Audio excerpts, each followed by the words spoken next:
Assalamualaikum warahmatullahi wabarakatuh. Apa kabar anak-anakku semua? Semoga selalu dalam keadaan sehat walafiat.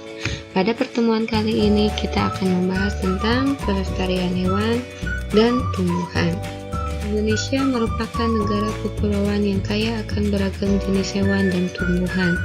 Hanya saja ada beberapa hewan dan tumbuhan yang saat ini hampir punah. Faktor penyebab kepunahan ada dua. Yang pertama adalah faktor alam, di antaranya sulit beradaptasi dengan lingkungan, memiliki tingkat perkembangbiakan yang lambat, dan karena terjadinya bencana alam. Yang kedua, karena faktor manusia, di antaranya penebangan dan pembakaran hutan, perburuan liar, eksploitasi secara berlebihan, dan pembuangan sampah ke alam. Apa saja hewan dan tumbuhan yang hampir punah tersebut? Pertama akan kita bahas adalah hewan langka. Hewan langka adalah berbagai jenis hewan yang keberadaannya sulit ditemui di alam bebas, jumlahnya terbatas, dan hanya hidup di suatu daerah tertentu. Berikut adalah beberapa contoh hewan langka yang ada di Indonesia. Yang pertama adalah burung cendrawasih. Burung cendrawasih banyak ditemukan di Pulau Papua. Burung cendrawasih memiliki bulu yang sangat indah, sehingga dijuluki burung surga. Karena keindahan bulunya tersebut, burung cendrawasih banyak diburu oleh pemburu. Selanjutnya ada badak bercula satu. Badak bercula satu hidup di ujung kulon Provinsi Banten. Populasi badak bercula satu semakin menurun karena pemburuan liar. Badak bercula satu diburu untuk diambil culanya dan dijadikan sebagai obat. Selanjutnya ada orangutan.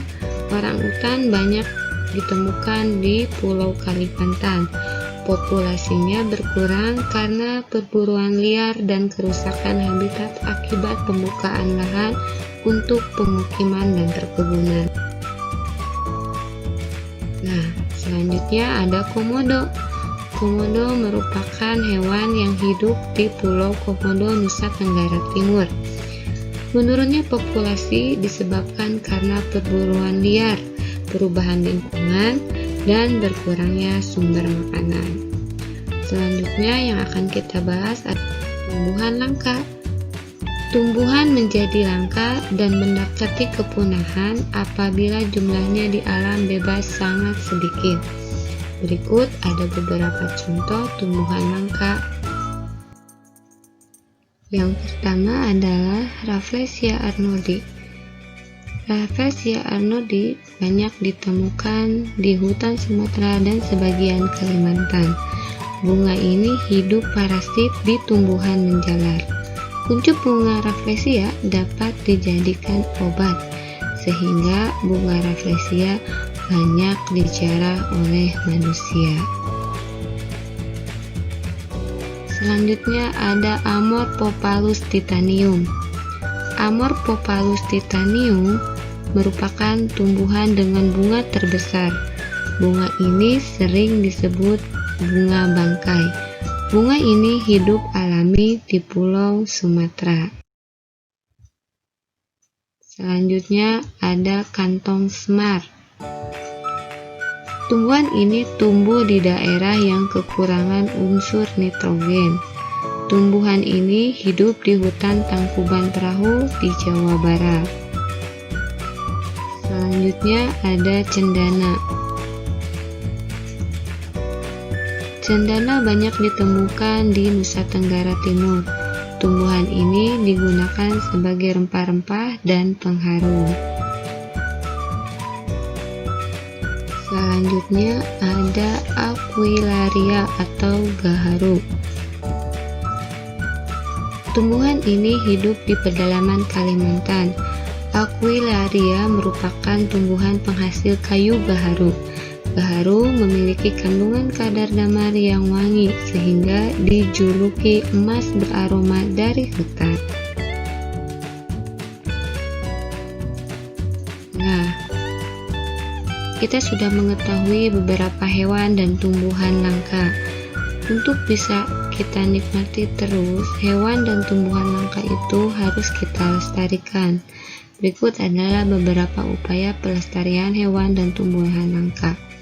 Yang pertama adalah pelestarian dengan cara in situ. Yang kedua adalah pelestarian ex situ. Kita bahas satu persatu ya. Yang pertama ada pelestarian in situ. In artinya dalam, yang berarti pelestarian in situ dilakukan pada tempat asli hewan atau tumbuhan tersebut berada. Pelestarian in situ ada beberapa contohnya. Pertama, Suaka Marga Satwa yang merupakan kawasan yang melindungi hewan. Yang kedua, hutan lindung merupakan kawasan yang melindungi tumbuhan. Yang ketiga, Taman Nasional, kawasan yang melindungi tumbuhan dan hewan. Contoh Suaka Marga Satwa yaitu seperti penangkaran badak bercula 1 di ujung kulon, kemudian Pulau Komodo yang isinya penangkaran komodo. Selanjutnya adalah pelestarian ex situ. Pelestarian ex situ, ex artinya luar, maka dari itu pelestarian ex situ dilakukan di luar habitat aslinya. Contohnya ada kebun botani, taman safari, kebun binatang, dan tempat penangkaran. Nah, sampai di sini penjelasan dari Ibu. Semoga kalian mengerti ya. Kita akan bertemu di pertemuan selanjutnya. Assalamualaikum warahmatullahi wabarakatuh. Terima kasih.